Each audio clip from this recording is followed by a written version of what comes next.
Pour cette première émission de chrono, je vais vous parler de gazon. Quand j'en ai parlé à mes potes ou à mes collègues, tout le monde s'est foutu de moi.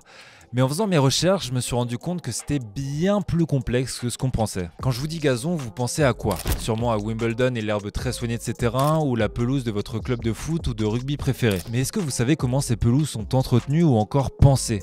Parce qu'encore aujourd'hui, on continue à apprendre et à innover autour du gazon. Pour mieux comprendre ces recherches, on est allé à l'École nationale supérieure d'arts et métiers, dans laquelle a été développé un robot qui reproduit les mouvements du pied humain lors des entraînements ou matchs professionnels, dans le but de concevoir les pelouses de demain.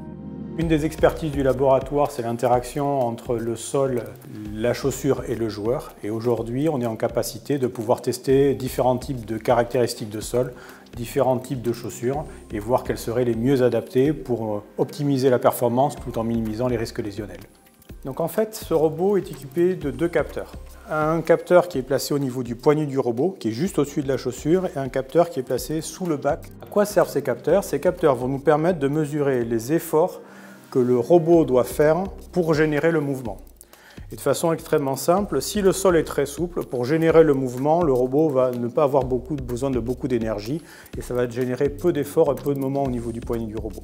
A l'inverse, si le sol est très dur ou la chaussure est très dure, pour faire le même mouvement, le robot va devoir forcer. Et donc on est capable de classer comme ça de façon très répétable et très distincte l'influence des différents composants sur les efforts qui vont être transmis au robot. Et finalement, ces efforts-là vont être les mêmes qui vont être vécus par le sportif. Donc maintenant, on est capable de faire un lien entre les efforts que voit le robot et les efforts qui sont vécus par le sportif pour faire un mouvement déterminé. La pelouse d'un terrain de sport, ce n'est pas juste de l'herbe à tondre et à arroser de temps en temps. Il existe plusieurs types de pelouses en fonction des disciplines pratiquées. Par exemple, que ce soit du foot ou du rugby, mais aussi, et c'est là que ça devient intéressant, en fonction de où se situe le terrain en France. Je m'explique. Dans le nord de la France, on va généralement poser une pelouse raygrass. Outre le fait qu'on la retrouve à Wimbledon, elle résiste extrêmement bien au piétinement et à une température maximale de 25 degrés. Après ce stade, la plante ne pousse plus. Alors que dans le sud de la France, on utilise du Bermuda grass. Cette pelouse super stylée résiste à 40 degrés et se classe parmi les gazons les plus résistants à la sécheresse. Elle permet d'économiser 70% d'eau par rapport aux autres gazons vendus dans le commerce. Bon, vous avez compris, il y a des pelouses sudistes et des pelouses nordistes, mais pas que, et c'est là qu'on va complexifier un tout petit peu les choses. No, God, please, no, no! Je vous promets de ne pas vous prendre la tête. Dans le sport, il existe 3 gazons praticables. Le naturel, le synthétique et l'hybride. Jusque là, on est bon. Le naturel, comme son nom l'indique, est composé de nombreux brins d'herbe prodigués par Dame Nature. Non, sérieusement, est-ce qu'on a réellement besoin de présenter l'herbe? Le synthétique est une pelouse artificielle sous forme de tapis constitué de plastique. C'est dans les années 80 que l'on voit son apparition dans le foot. Ses avantages sont nombreux, il résiste bien aux conditions météorologiques, se dégrade peu et nécessite moins d'entretien que le gazon naturel. L'inconvénient, ce sont les conditions de jeu pour les joueurs.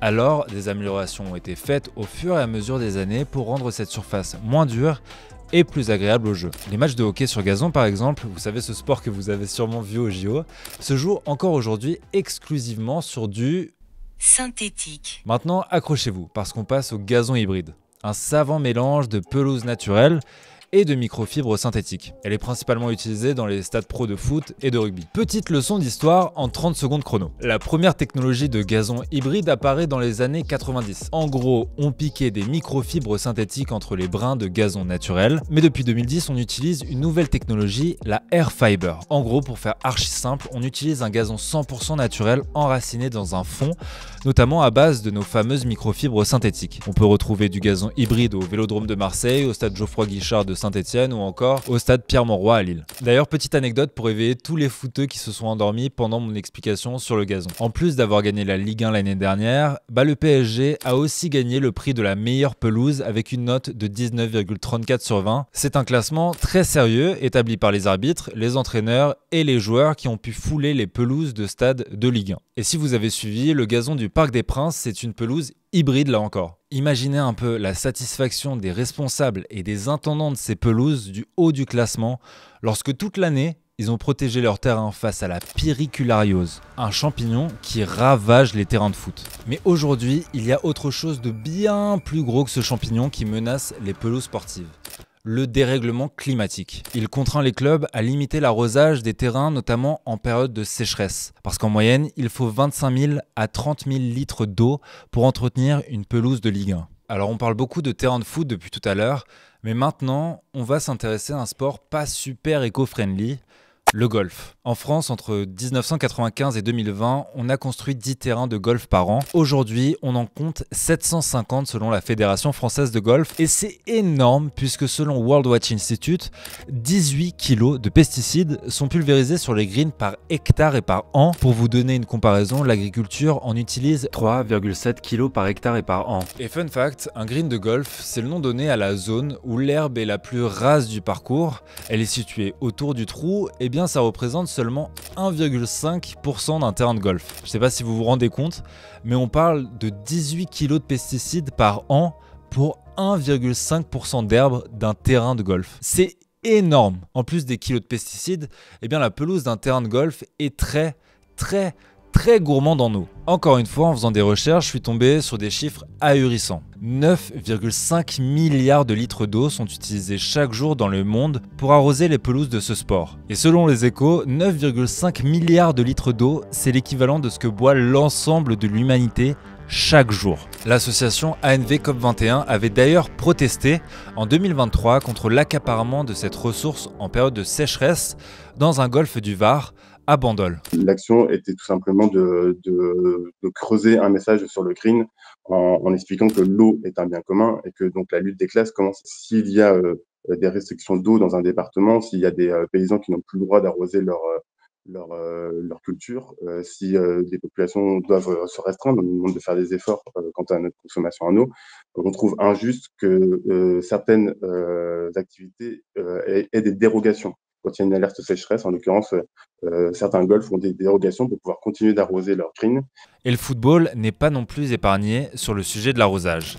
Été 2022, alors que la France traverse une période de canicule, le Stade Rennais avait été critiqué pour avoir arrosé un de ses terrains d'entraînement en pleine canicule, alors que son département, l'Ille-et-Vilaine, était passé en alerte renforcée sur décision du préfet. Après cet incident, le club s'est excusé en expliquant que c'était une erreur de leur part, un couac interne. Mais alors, comment entretenir son gazon de façon respectueuse de l'environnement ? En gros, sans utiliser des litres et des litres d'eau potable. Plusieurs solutions voient déjà le jour. Les golfs des Deux-Sèvres en Nouvelle-Aquitaine, par exemple, utilisent de l'eau recyclée et non potable pour arroser leur terrain. L'entreprise Natural Grass a quant à elle imaginé un système de nappe phréatique sous les terrains de sport.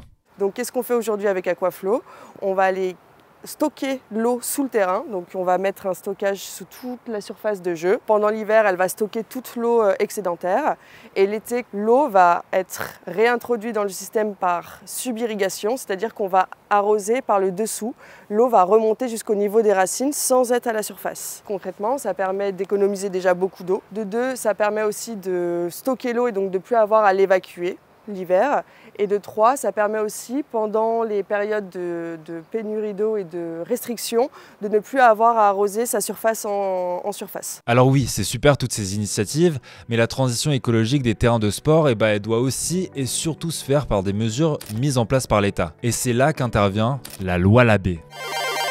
Depuis le 1er janvier 2017, elle interdit aux collectivités d'utiliser des pesticides chimiques sur les espaces verts, les forêts, les promenades accessibles au public. Et depuis 2022, elle s'est étendue à tous les lieux privés à usage collectif ou accueillant du public comme des terrains de sport. Ça, c'est en théorie, parce qu'en pratique, on n'y est pas encore. L'horloge tourne pour les gazons sportifs français parce qu'à partir du 1er janvier 2025, ils devront être entretenus sans utiliser de produits phytosanitaires de synthèse. Mais cette transition vers le zéro phyto, zéro pesticide coûte de l'argent. Alors, si on allait voir ce que font nos amis hollandais. Pourquoi les Pays-Bas ?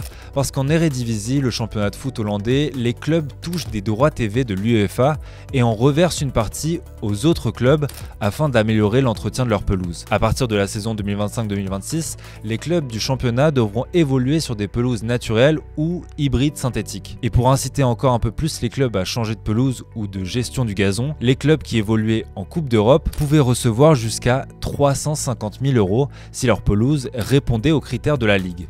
Un coup de pouce pour remplacer la pelouse synthétique en pelouse naturelle ou hybride. Alors en France, est-ce qu'on pourrait imaginer dans nos rêves les plus fous que les grands clubs donnent l'exemple aux plus petites structures ? Aujourd'hui, le ruissellement est essentiel. C'est-à-dire que si, et c'est le cas, on est dans une démarche sur certains terrains zéro phyto, et il y en a. Il y a des stades aujourd'hui de rugby qui n'utilisent pas de produits phytosanitaires de synthèse, c'est-à-dire chimiques.